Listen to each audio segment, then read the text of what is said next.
Sometimes a person becomes so overwhelmed by their emotions that they find themselves doing things they never thought possible. Mistakes so significant that even they can't believe what they've done. I too made such a mistake in my life. I fell for a widow, and when the opportunity presented itself to be alone with her, I did something I shouldn't have. Those 6 hours still haunt me, and even now I feel ashamed when I think about that time I spent with her. My name is Imran, and I'm from Kasur. This happened 2 years ago during the scorching summer days. My older sister was due to give birth, and my mother went to the hospital with her, taking plenty of supplies since my sister was scheduled for surgery. She told me they'd be at the hospital for at least 3 or 4 days. I was thrilled at the thought of having the house to myself for that time, just to relax and do as I pleased. At 16 years old, I felt free and unrestrained, knowing I could do whatever I wanted. However, I never imagined that this freedom would lead to an opportunity I had never even dreamed of, a chance encounter in complete solitude with a woman at such a young age. It was around noon when my mother left. Not long after, someone knocked at the door. It was unusual because in the sweltering midday heat, people rarely ventured out, and our area was always deserted at that time. Curious, I went to the door. To my delight, it was Farida Bobby standing there. She looked stunning in her red outfit, with water dripping from her wet hair, making her presence all the more striking. My heart started racing the moment I saw her. A part of me wanted to reach out and hold her, but I knew I couldn't because until then, there had been no closeness between us. Farida Bobby smiled softly and asked if she could come in. I quickly stepped aside and warmly said there was no need to ask permission. Our home was hers as well. She laughed and said, "Imran, that's what I like about you. You never treat me like an outsider." As always, she had a glass of chilled milk in her hand, the kind made with almonds. She always brought a glass of it whenever she visited, and she would hand it directly to me. By now, I was so used to her almond milk that I immediately took the glass and drank it down. Seeing this, she smiled, moved closer, and said, "You really like my almond milk, don't you?" I quickly nodded yes, and then, to my surprise, she held my hand and sat down beside me. This was the first time Farida Bobby had ever touched my hand, and I felt a rush of excitement throughout my body. She then said, "Imran, you know my late husband loved my almond milk too, but God didn't grant him a long life, and our time together was so brief. Since he passed away, I've been so lonely. Only I know how it feels. That's why I come over here every day." I placed my hand on Farida Bobby's shoulder and said with a smile, "Why do you worry? We're here for you. I always try to take care of you. If you ever need anything, don't hesitate to ask me." My words brought a strange glow to her eyes, and she responded, "Really? Will you truly do whatever I ask?" I nodded eagerly, and she leaned in closer, whispering, "I'd like to go to your bedroom. Would you take me there?" Hearing such a statement from her left me blushing deeply. I was just 16 and had never been so close to a woman before. The mere mention of going to my bedroom made me feel overwhelmed with embarrassment. Looking directly into my eyes, she asked, "What happened? Won't you listen to me?" Her tone and gaze melted my resolve. Perhaps it was my age, or maybe the emotions I had been harboring for a while. Without much thought, I took her hand and led her to my room. She laid her dupatta to the side and sprawled out on my bed. To be honest, I never expected this kind of behavior from Farida Bobby. She had been visiting our house for about a month, but we had never shared any intimate conversations before. Yet here she was, suddenly lying on my bed. I nervously unbuttoned my shirt and joined her on the bed. She grabbed my ear playfully and said, "Imran, you're such a mischievous boy." Before I could even attempt to touch her, she did something so unexpected that it completely shocked me. I asked her in astonishment, "What are you doing?" She smiled and said, "This is just another way of showing love." She then sat at the foot of the bed, and what happened over the next 6 hours is something I'll never forget. It felt like she was incredibly experienced, like this was not new to her. The memory of her younger brother-in-law leaving her house earlier that day flashed through my mind. The state she was in at the door then had seemed peculiar. I began to wonder, could it be that Farida Bobby had been involved with her brother-in-law as well? Was everyone's perception of her actually true? All of my questions found their answers in those 6 continuous hours that followed. Farida Bobby was a tall, beautiful, and young woman who had moved to our neighborhood only a few months prior. Initially, we didn't know her well, but one day she came over to our house with a glass of almond milk, introducing herself to my mother. That's when we learned she was a widow living alone. There wasn't anyone else with her except for an occasional visit from her younger brother-in-law. She had mentioned that he provided for her expenses. Farida Bobby was not only gentle and kind, but also incredibly caring. The first time she brought almond milk to our house, I quickly drank it because I absolutely loved almond milk. It was delicious, made even more special by the mix of nuts she had included. Seeing how much I liked it, she said, "Whenever I visit, I'll make sure to bring this milk for you." Her friendly bond with my mother grew quickly, and soon she began coming over every afternoon. Being a solitary woman, she shared her joys and sorrows with my mom. My mother would often share everything about our household with her, which only deepened their friendship. This friendship started benefiting me in ways I hadn't expected. Not only did I get to enjoy the almond milk Farida Bobby brought, but I also spent most of my time sitting and staring at her. I had grown very fond of her. At that stage in life, boys often feel intensely drawn to women like her, and Farida Bobby's personality only added to her appeal. Gradually, Farida Bobby began asking me for small favors. Whenever she needed something, she would call out to me from her terrace and I would rush over. Running errands, such as buying groceries and vegetables, quickly became my responsibility.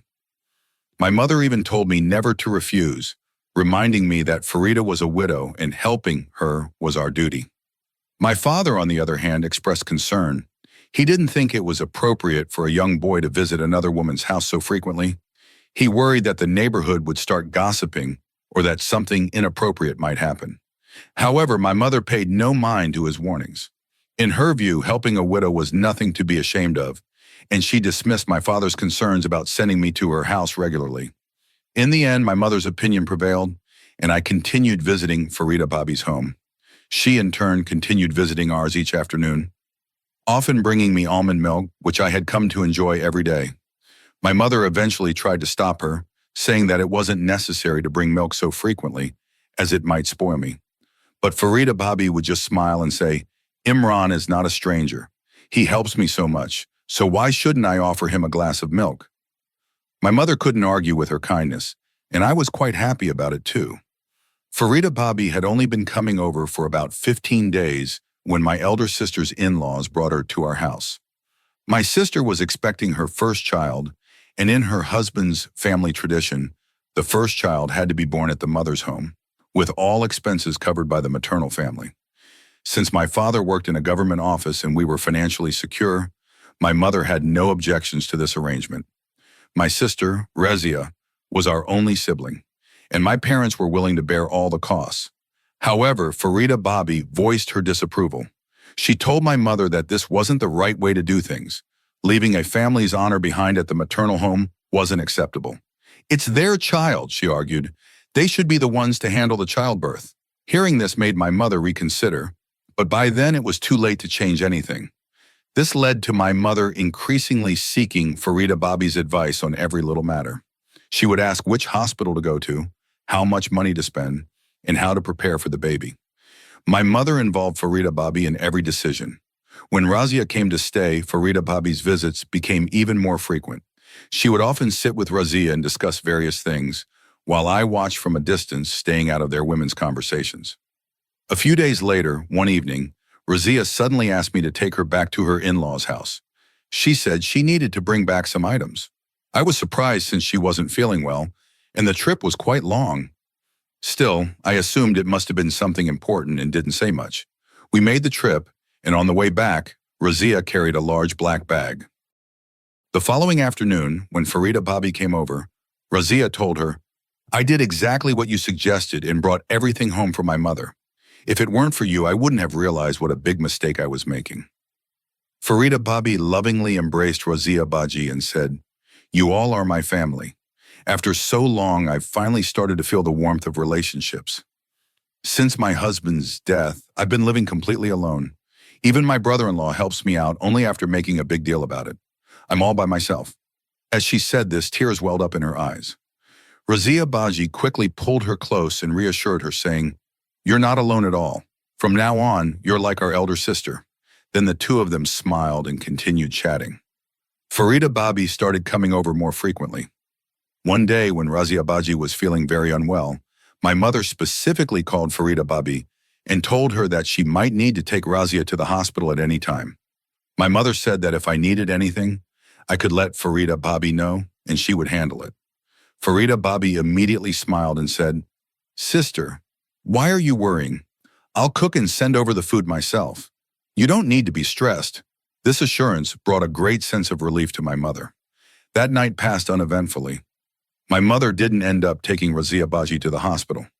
The next morning, as I stepped out for some errands, I noticed Farida Babi's brother-in-law standing at her door. Not long after, he went inside.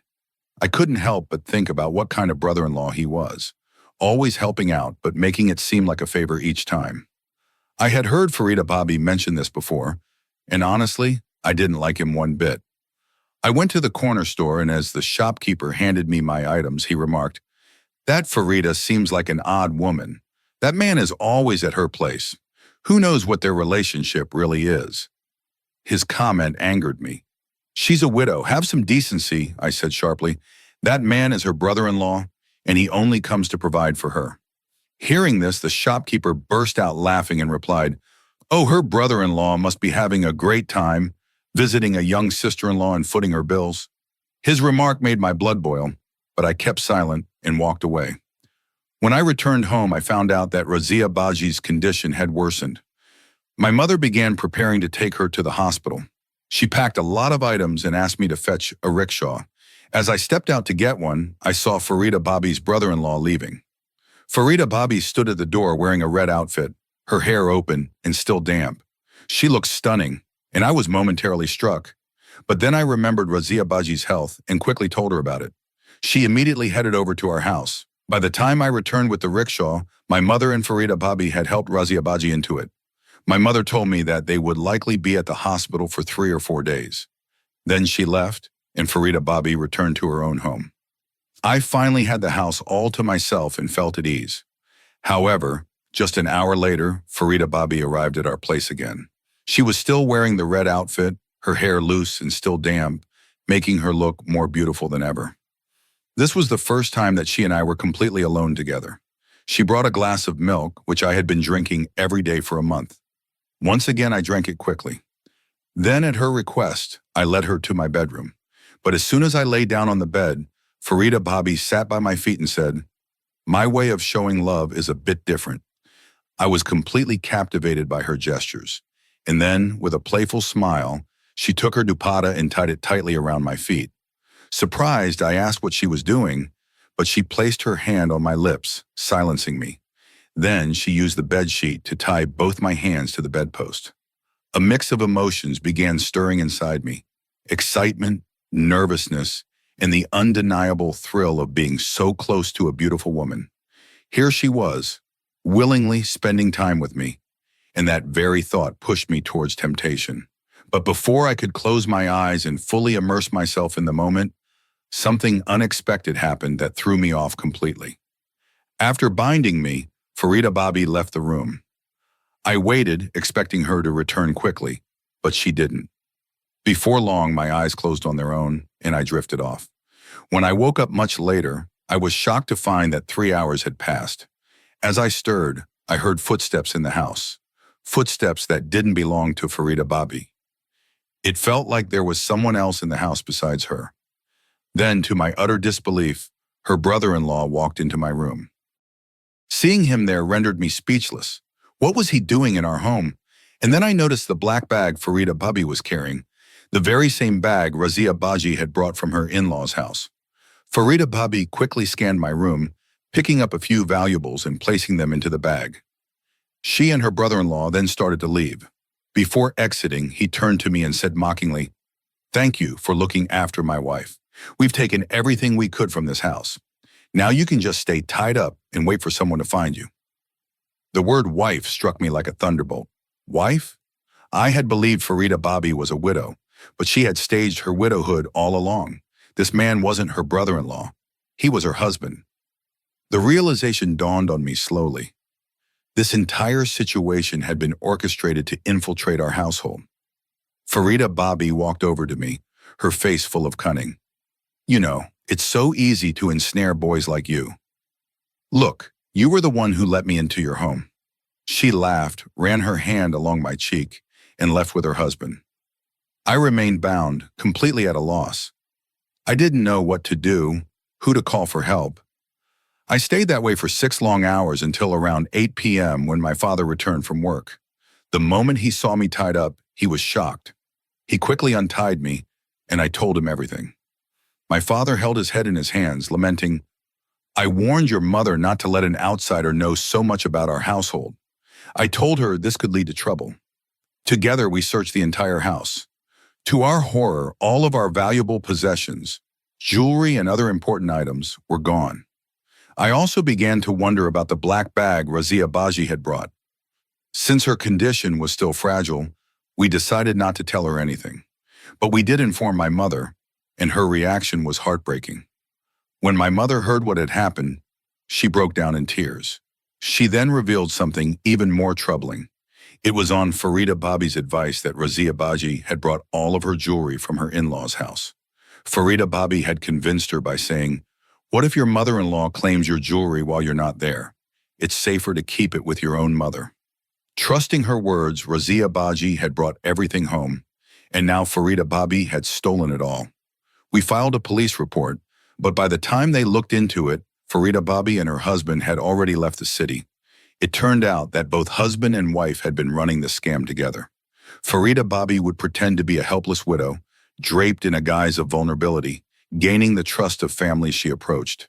She would dig into every detail of their household affairs, and when the opportunity presented itself, they would clear out the place, leaving no trace behind. Reflecting on the events, I couldn't help but feel responsible. It was me who had given her so much access to our home. If I hadn't taken her to my bedroom at her request, perhaps none of this would have happened.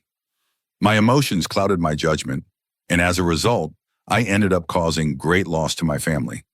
Yet at times, I wonder if even that wouldn't have made a difference. After all, the almond milk she offered was probably laced with a sedative. Even if I hadn't taken her to my room, I might have passed out soon enough. Regardless, the damage was done, and the losses were immense.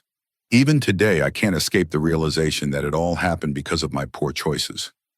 In my mother's absence, I should never have let Farida Bobby into our home.